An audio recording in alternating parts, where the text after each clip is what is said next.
Capcom and SNK. All throughout the arcade boom of the 90s, these two were constantly at each other's throats, making character after character poking fun at one another and releasing hit fighting game after hit fighting game that further divided fans of both SNK and Capcom into either extreme. So that's so many Quan Chis on the side of the cabinet staring at you. I would say for me, I grew up as an extremely biased youngin', right? Where you like one thing and the other things are bad, right? It takes a decent amount of perspective to actually go through that. But if you want to talk about me as like a 10-year-old that was really into Street Fighter to like a teenager, oh man. I remember a common thing that all my fighting game friends said, that SNK stood for Still Not Capcom. Not the best joke in the world, right? Not. Because it also starts with a K and a C, but you know, that was the mentality, right? That was like the weird mentality. Though there is undoubtedly crossover between both fan bases nowadays, similarly to the rivalry of, say, Marvel vs. DC Comics. And like Marvel vs. DC eventually got a 4-issue miniseries, Capcom and SNK came together to make 4 fighting games featuring each other's characters, duking it out for the first time on arcade cabinets across the globe.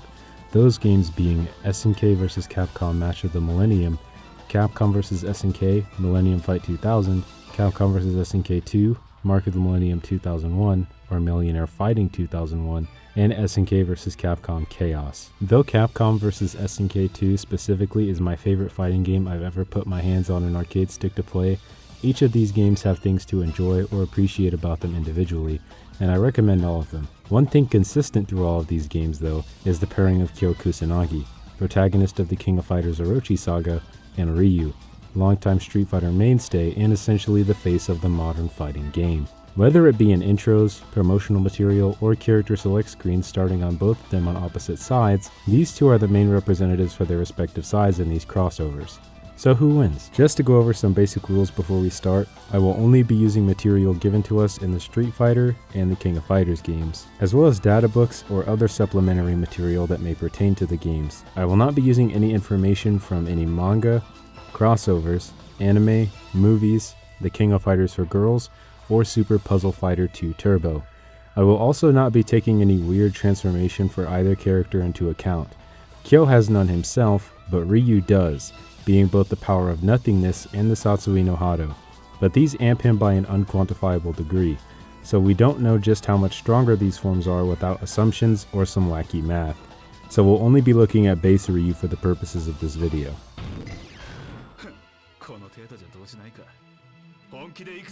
This is gonna be a match to remember. Fight!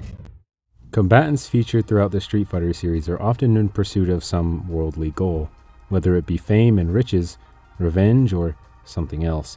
But Ryu has always stood out from the crowd as someone who deeply adores and lives for the art of fighting. Adopted with no family or background to speak of by Goken, master of Shotokan karate, Ryu learned to fight from a young age, alongside his newly found friend Ken Masters, and the more he learned, the more and more he grew to love martial arts, as it soon became his one true purpose in his life. But it wasn't long before tragedy struck. One day when returning to their dojo, Ryu and Ken find their master Goken murdered by none other than his own brother and fellow Shotokan practitioner, Akuma. Though Akuma uses a much deadlier variant, made to be used for murder and assassination, as well as pushing Ryu to do the same in their every encounter, pressuring him to succumb to the darkness deep inside of him, to grant himself untold amounts of power through the Satsui no Hado. But Ryu vehemently rejects these advances, and it would make sense as to why he would, as he is already one of the stronger characters in Street Fighter's history without subjecting himself to this evil, being able to fight pretty evenly with Sagat, who could beat his own Muay Thai pupil, Adon, so bad that he would need 4 months to recover and would not be in condition to fight again for another 1.5 years. And another time they fight, Sagat just defeats him in a single hit. Adon is shown previously being capable of destroying building level structures like the statue in the back of Sagat's stage. So Ryu already skills above this, but this isn't where he stops, as there are several other feats that Ryu more than likely skills above, like Jurihan being able to destroy entire city block sized structures with just some small amps from her Feng Shui ability. Then Juri goes on to fight and be defeated by M. Bison, who Ryu can defeat in his base form. Ryu also skills to Akuma in his base form, and this same Akuma then refers to the power that he and Ryu have been fighting each other with now as mere child's play, as he then proceeds to destroy an island with visible mountains on it in a single punch, and completely splits another with just a punch again. So Ryu should comfortably be somewhere in the mountain to island levels of attack potency, but keep in mind that this is just base Ryu. An evil Ryu may more than likely be stronger, but as I stated earlier, the degree to which it amps him is unquantifiable. Moving on to Ryu's speed, which is honestly just super straightforward. Massively hypersonic is shown to be the most consistent and safest measurement of speed throughout Street Fighter, though some of these do require some pixel scaling and calcing, like Eagle being able to intercept a satellite beam that reaches the Earth in 3 seconds, or Kumasekiya Kuretsuha reaching orbit in just 5. But there are some statements like Chun-Li's Hyakuretsu being pretty commonly known as lightning kicks or being stated to move like lightning, and there are similar statements you can use to scale his speed even just a bit higher. For example, Guile and Charlie's Sonic Boom is stated to be a blade of light, and M. Bison should be able to react to the both of them.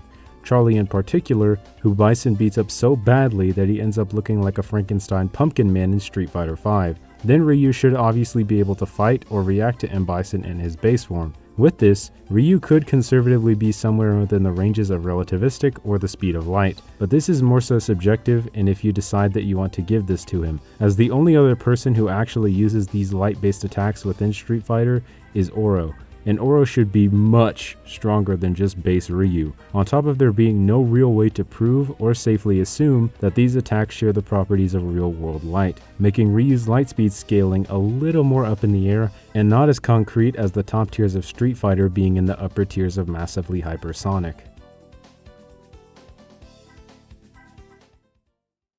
Though the King of Fighters tournaments are meant to be spectator sports featuring talented martial artists from all across the globe, or just people who know how to throw a punch, they quickly devolve into Machiavellian mastermind plots to take over the world while freezing people in carbonite, or the means for mysterious individuals to tap into the supernatural while manipulating time and the fabric of reality itself. Most KOF arcade mode storylines play out like an episode of regular show, where things start off fairly normal and innocently, but by the end of it, there's Wen weaponizing priests or entities who cause rifts in space-time and revive the dead by merely existing. Quite a step up from the crime bosses like Art of Fighting's Mr. Big or Geese Howard from the Fatal Fury series, whose attacks can be replicated by another crime boss, Rugal Bernstein.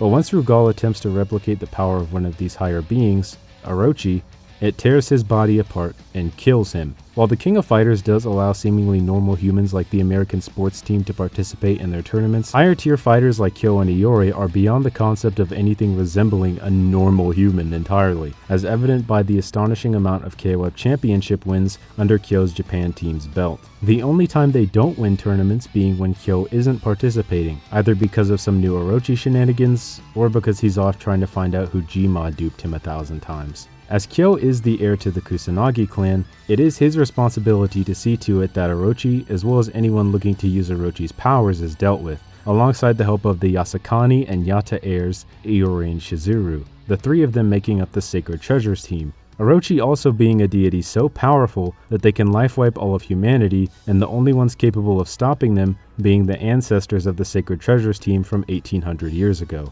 Orochi is more than likely the strongest enemy in the entire series, as both early and later antagonists are drawn to their power, seeking to harness it for their own ambitions, like Nests, a cartel and criminal enterprise that captured Kyo and clones him over hundreds of times, hoping to take over the world with their army of soldiers as strong as the man who defeated Orochi. Weaker members of Nests are able to create and intercept cannons that level entire cities, cannons fueled by King of Fighters participants weaker than Kyo both individually and potentially as a group. There's also older antagonists like Geese Howard, who takes an interest in both Iori as well as Yamazaki due to their connections to Orochi, as he seeks to use those connections to potentially make himself stronger. The same Geese Howard who's already shown to be stronger than Kokogen Ryu practitioner Takuma Sakazaki, who can stop the city busting Zero Cannon with his Hao Shikoken. Orochi is consistently shown to be stronger than both new and old antagonists, as many KOF antagonists are always pining for that sweet, succulent Orochi power. Kyo is much stronger than the Takuma who can intercept the city-destroying Zero Cannon with essentially his bare hands, as the Hao Shikoken is not exactly a fireball like a Hidoken, but Takuma just literally shoving his hand out there. Kyo also scales to and defeats Goenitz, who can create storms with his wind ability that tear through entire King of Fighters stadiums. Creating storms like this being a feat requiring at least mountain levels of attack potency, but the highest interpretation for Kyo is somewhere in the range of multi-continental if you want to use the fact that he landed the finishing blow on Orochi, who can life wipe the planet. But this is a little more iffy, considering that Orochi is already extremely weakened after fighting the entire Sacred Treasures team, on top of all 3 of them being needed to take Orochi, like their ancestors, as opposed to just Kyo being able to roll up and solo Orochi. But it could also be argued that he still scales to Orochi anyway, since KOF antagonists attempt to use his energy in order to replicate the power of Orochi, and he wouldn't be able to damage Orochi at all unless he was comparable or in a similar ballpark to him. So on the low end, Kyo scales massively above a City Buster, and with a more grounded interpretation, he scales directly to Goenitz, who has mountain level attack potency with his storms. Kyo's speed is also fairly interesting, though most of the arguments surrounding it are more narrative based like with Ryu's. They do make sense, and I'm sure you'll be able to follow them using a similar scaling chain as we did for his attack potency.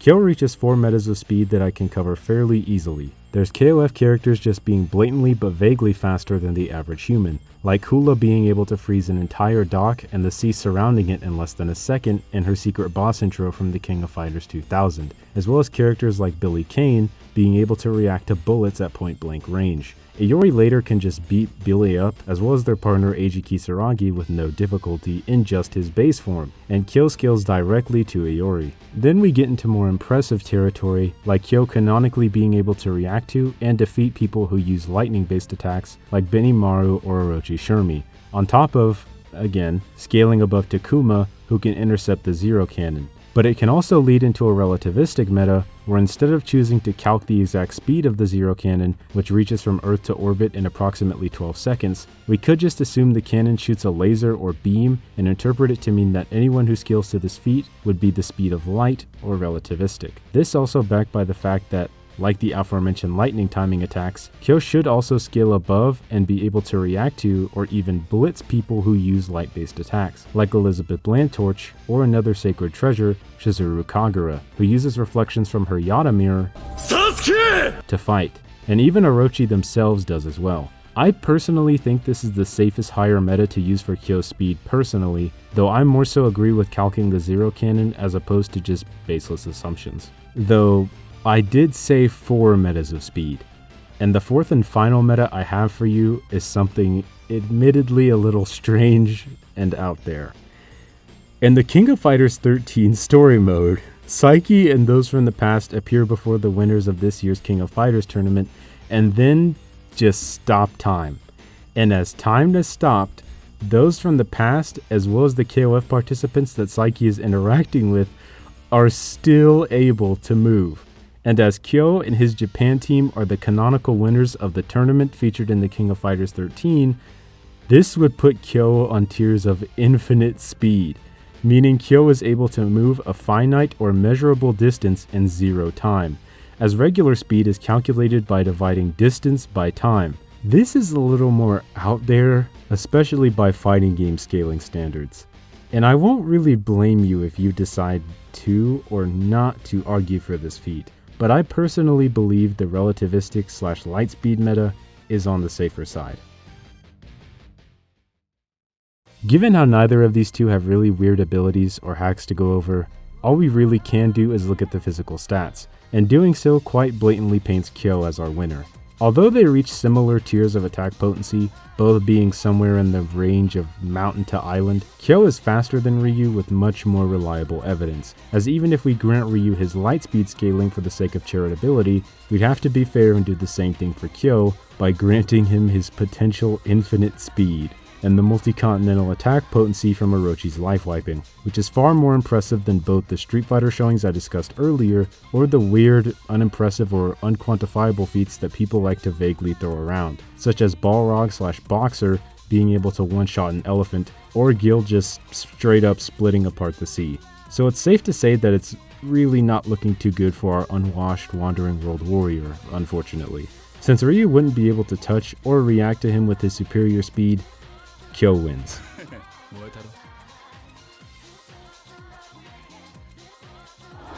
It was pretty fun digging through guidebooks and going over a bunch of the old King of Fighters games that I really enjoy, looking for any feats or statements I could find, as it was a bit of a challenge and a little more interesting than the traditional Naruto, Bleach, or Animaga scaling in general, where it's all pretty much in your face with little to no wiggle room for interpretation. I would also like to thank my close friend Nick, who helped me research all of the Street Fighter and Ryu stuff for this video, and I cannot express how invaluable his assistance was in the process of its making, or how much I enjoyed working on this alongside other projects with him, like some of my other scaling and non-scaling related shorts that he edited, like How Fast is Ichigo or Lady Red. You can find him at both Nick vs. Zawardo on YouTube or The American Jojo on Instagram, and I will leave a link to both of these in the description below, alongside a link for a new short he's making about Disney and a few Eurobeat songs that they've made. You can find other fighting game related content like my video covering arcade sticks in my channel's fighting game playlist, and you can also find other power scaling or debate related content in a playlist on my channel as well, and these will be annotated on screen and linked below. Like the video to let me know you enjoyed, as well as tell me what you'd like to see more of in the future. Subscribe to be notified of future content on my channel, fighting game related or not. Please make Capcom vs SNK 3, and gracias por ver el video.